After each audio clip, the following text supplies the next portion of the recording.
Hi everybody, so in this video I'm going to be going through the patch notes for update 12.2, which is the big one, which is bringing the new 8x8 map Taego to console and PC. It's going to be coming to PC on July the 7th and it's going to be coming to console on July the 15th. Now, at the time of recording this video, I don't know when it's going to be coming to the test servers. In fact, it may already be on the PC test servers and or the console test servers when you watch this video. So check them out and see what's there. Fire them up, see if they do an update, see if they're turned on. Now, I'll put a link in the description below this video to the patch notes so you can watch the video because it's quite cool. But let us read the words. PUBG began with the iconic 8x8 map Erangel. Today, with update 12.2, we're excited to release our newest 8x8 map, Taego. Taego has diverse terrain and environments with numerous towns, compounds and unique points of interest across the battleground. Be on your lookout for wildlife, with flocks of birds reacting to player movement and gunfire, giving you a potential early sign of danger ahead. That's something that Warzone does. Not many people know that. Comeback BR and Self AED, which is a self-revive, are two new gameplay features exclusive to Taego, giving players a chance to get back into fight. So we've got revives, we've got a second chance in this map. So let's see. So looks nice, doesn't it? Very nice. Taego is available as the featured map, which is nice, so we should be able to get to play it. It'll be playable in third person and first person with solo and squads, including one-man squad modes are available. Duos are not available. Depending on your region, available modes and perspectives will vary. So I'd imagine in Europe we'll just have third person. Up to 100 players. Bots can spawn. Clear weather. Thank God. I wish they'd get rid of the overcast weather. Just have nice weather all the time on the maps, please. No red zone. Interesting. Wildlife. Two friendly bird varieties reside throughout Taego, reacting to player movement and gunfire. Taego is available in custom matches. Sandbox mode is available for PUBG partners.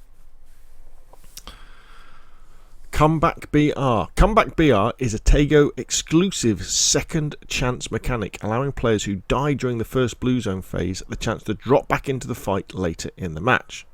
Players who die during the first blue zone phase battle it out in the comeback arena, a location separate from the main Taego battleground. Survivors who remain alive long enough in the comeback arena are transported by helicopter back to the Taego mainland in phase 3 to resume their fight for the chicken dinner. However, Comeback BR is exclusive to Taego squad matches. Bit of a strange decision, that. Players who die before the first blue zone phase ends are eligible and see a timer indicated when Comeback BR begins. All eligible participants are sent simultaneously to the comeback arena, separate from the main fight, and must find loot and items to stay alive, competing against other survivors. Oh, that's interesting. So it's not going to be like the Gulag in Warzone where you're given a weapon. This one you've got to find your stuff to survive. There are no bots or knockdowns in Comeback BR. Survive the timer indicated while fighting in the comeback arena and you'll be transported back to the Taego mainland via helicopter with all your items and gear to continue your fight for the chicken dinner. Ah, that's interesting. While health and boost levels are reset upon returning to the fight, your kills and stats are still recorded. So there's a few interesting things about that. The fact that when you go into this area, you're not going to have anything, so you're going to have to get weapons, get med kits. You're going to have to survive for a period of time. They don't say how it ends, whether we've got a blue zone coming in to make this arena smaller to force people to fight. Also, what they don't talk about is what happens if you're in a squad and say 2 of you or 3 of you die, in that first phase and go there. Presumably you can fight as a squad, which would be quite powerful, wouldn't it? And then you can be interesting to see what equipment is available. Could you potentially go to this area, this arena, and get really good gear, get like level 3 vests and level 3 helmets and good weapons, because you then take that equipment back to the main fight. And the other thing is, it's a little bit disappointing this isn't in solos. Now there is going to be the self-revive method for solos, but I thought this would have been good for solos as well. Well, it's interesting they're putting it in, and I think we're going to have to check it out and see what it's like before we make a decision on it. Self AED. Similar to Comeback BR, the Self AED is another Taego exclusive second chance mechanic, giving players another opportunity to stay in the fight. The Self AED is a world loot item that allows players to revive themselves when down but not out, without the need of a teammate, and can be used in solo and squad matches. Press the interact button or click the Self AED in your inventory to activate the self revive. Cannot be cancelled once started, cannot be used while already being revived by another teammate. Squads. The Self AED can be used even if your entire squad is down but not out, as a teammate holding the Self AED prevents your squad from being immediately eliminated.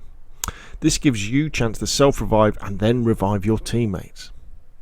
If the whole squad remains down but not out, you'll be eliminated once all players with a Self AED are killed. Solo. Having a Self AED allows you to enter a down but not out instead of being instantly killed. Self AED uses are recorded as revives in your stats. Now, I've already kind of seen a little bit of to and fro about this on Twitter from some people like Wacky Jackie and Choco Taco. And excuse me while I have a drink. One of the things that they're worried about is how the self-revive mechanic will affect one-shot kill headshots.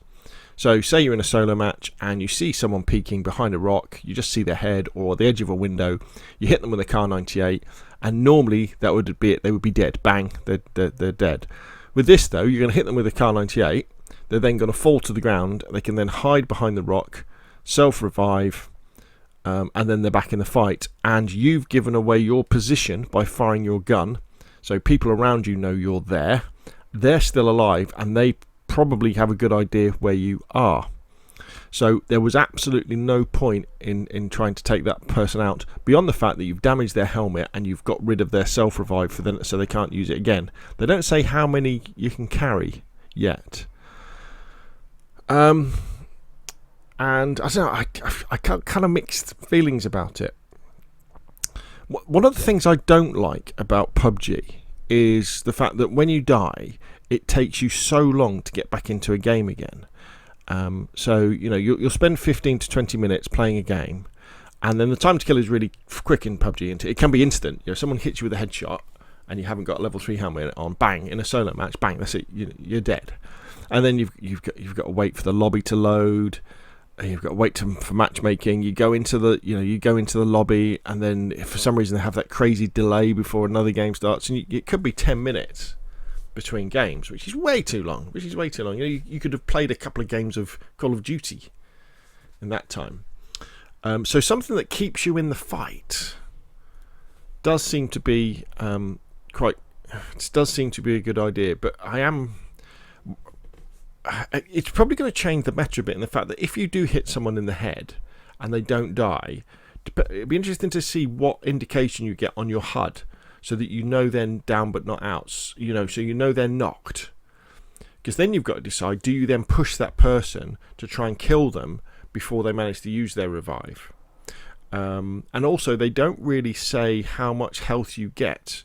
Presumably, the revive will be the same as if you're revived by a teammate, where your health is really low, so that you'd have to revive yourself, and then you'd have to use a first aid kit or a med kit or bandages and some energy drinks to get yourself up. So it's interesting. I mean, I'm not that much against getting rid of the one-shot kill headshots. I'm not that much against them, mainly because I'm not very good at them. But again, we'll have to see how this affects the game. New weapons, K2. Introducing the K2, a world-spawn 5.56 caliber AR popularised in the 80s and 90s era of which Taego is born. Firing in a single burst or full auto for combat versatility, only available on Taego in normal and custom matches. So, is this the 5.56 version of the barrel? Could be. And I've got a few sets. The MK12.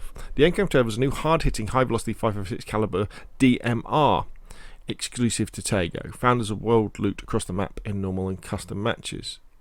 So I think this is probably a 5.56 version of the what's the burst? Whatever the burst 7 weapon is, or I guess it could be it's their version of the Is it the QB A? Is it the QB A? The QBZ is the little assault rifle, the bullpup assault rifle. It's the other QB gun that's normally on Sandhawk. Okay. Excellent. I mean, I don't think we actually need that many more guns in PUBG. In fact, I would probably call for less guns. What I think they should do in Call of Duty in terms of the guns is I think they should put the Stoner, I can't even remember. I use it so little now. The LMG, the 556 LMG. Is it the M60? I can't remember now. That gun, you know the one I'm talking about. I think they should put that back in supply drops. Take it back to the strength it was before. Put it in supply drops. I think they should put the other sniper rifle. God, it shows you I don't play PUBG that much anymore, and I don't go for these guns. The not the AK, they're really good. Is the MK12? The really nice sniper rifle.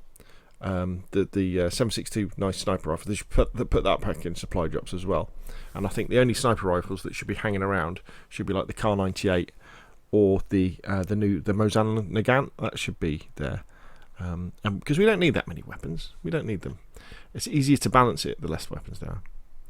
Hyundai's first concept car, the Pone Coupe, has arrived in PUBG and is exclusive to Taego. Drive Hyundai's Heritage Pone Coupe, featuring an all-wheel drive design for enhanced control across the diverse terrain of the battlegrounds. The Pone Coupe design was created by the master of automotive design, Giorgetto Guigiaro, and is a coupe concept car that first premiered at the Turin Motor Show in 1974. The next generation electric vehicle model IQN IQ5 was designed with a lot of inspiration for the Pone Coupe. So, I guess we've got a bit of product placement here, with Hyundai bringing out a electric car that looks like this car. Maximum horsepower 150 kilometers an hour, four-wheel drive or all-wheel drive, four-seater, but the people in the back can't shoot. There's going to be a new Survivor Pass. I can already tell. Look at those red things and those white boots. Yeah, no, you're missing the point, PUBG. There's a new shop. There's going to be a shop just for you where it will come up with limited time deals, just kind of with things that were available in the past that you can then buy, or things that are available now, maybe at a discount. So it's interesting. Item spawn increases. Gear up and get ready for more a dynamic experience in the battlegrounds. Many players have expressed the want for more loot across our maps, and in update 12.2 we're increasing loot across the battlegrounds in normal mode after reviewing the data and player feedback. Item spawn increases only applied to the following maps: Erangel, Miramar, Sandhawk, Vikendi. Overall item increase of 24%, 29%, 17%, 28%. Performance improvements. The K2 and MK12 have been added to Team Deathmatch. Custom matches, not really interested. Training mode is getting the new weapons and the new vehicles. Changing your character no longer costs battle points. Change your character's gender. Team emotes, not interested. Chat system whispers. Everyone to send messages privately to your PUBG friends. With the new whisper feature, you can directly communicate with players on your friends list and have one-on-one conversations separate from the lobby chat. That'd be for PC only. The new Cataclysmic Magma Contraband crates is now out for your hideout. So if you weren't aware of it already, PUBG now has this convoluted progression system for weapons, where you can get skins and do sorts of stuff. But there you go. So to get an epic battle stat M416 skin, you've got your final probability of 0.75% in a crate. That's really low. So crates, unless they're free, not interested in crates. UI UX improvements,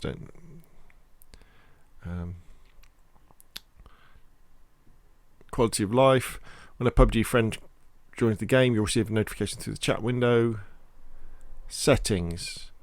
Okay, so we've got universal brightness, items and skins. Okay, while we're here, on these looking at these skins, right? This is the dichotomy of PUBG that I think they need to sort out. Let's just steal a term from Jocko. So you may well have just seen, they've just released a really cool video on the origins of PUBG. And we now have the lore, the kind of the canon lore of PUBG. And what that says is the battlegrounds were created by the chap who survived the destruction on Erangel. He was the lone survivor on Erangel after the population was massacred. And then he found a way of making money by creating, in effect, what they called videos where people are killing each other, gore videos. And he starts it off in Korea, where he pays these guards to video like a prison riot, where the prisoners are told that the person who kills this one fellow, this one big Korean guy, will get all this money and probably their freedom or something like that. And then he pays these guards to film it, and then when that cassette, he then sells that cassette to like the Russian mafia and lots of other people, and makes lots of money out of it. And then from that point on, he creates all these different events on the same idea, where putting people together, get them to kill each other, there's one survivor or a group of survivors, and then ultimately that leads to the creation of the battlegrounds, on Erangel and then the other maps. So it's really nasty, using prisoners, people are kidnapped, all this stuff. This isn't like a celebration of combat or anything like that. This is to make money, making people fight each other unwillingly and kill each other to make money. So very nasty. Very, very nasty indeed. And then you compare that with these skins that PUBG are pumping into the game. And I understand for the next season we're going to have Power Ranger skins. Let that sink in for a second. Power Ranger skins. Now, don't get me wrong, I'm all for my enemies in PUBG running around in bright red uniforms or bright yellow ones. I'll be able to see them a mile off, but it kind of spoils the immersion a bit of the idea that this is a really nasty place to be, where you didn't choose to be part of the battlegrounds. You weren't applying to a game show and that with the chance of winning millions, so you can have security for your family and relatives for the future. This is this is a secret event that people don't know about, where people are thrown in against their will. And I don't think they'd be running around in beachwear. Do you? I mean, I don't know. But it's really odd that you have these two things run. It's like the marketing team at PUBG that they don't talk to the lore team or something like that. And it's a shame, because the video is really cool, and there's another video with Riker from Star Trek, and William Frakes is it, where they talk all about this, about the creation of the battlegrounds. So there we go. Bug fixes, UI, UX, items and skins. And actually the final kind of thing about this, I mean, this looks like a great update, doesn't it? This looks like a really interesting map. It's interesting they're playing around with respawns, great. But if we're talking about attention for detail, okay, they released this update, 12.2 patch notes, and nowhere on it, in the video either, does it give you the release date for the patch. And as it says, it's 7th on PC, 7th of July, and 15th on console. It doesn't say when it's going to be released on the test server as well. It's like nobody read this and went, wait a minute, right at the top, we need to put the dates in. So, strange. So PUBG, hopefully it's going to bring people back into the game. It will bring me back into the game to play it for a bit. Can't wait to give it a go. Let's just hope it really does revitalise the game. Yeah, looking forward to it. So what do you think? Put your questions and comments below. If you've liked the video, hit like. If you want to see more of the same, press subscribe. And of course, I'll see you again soon.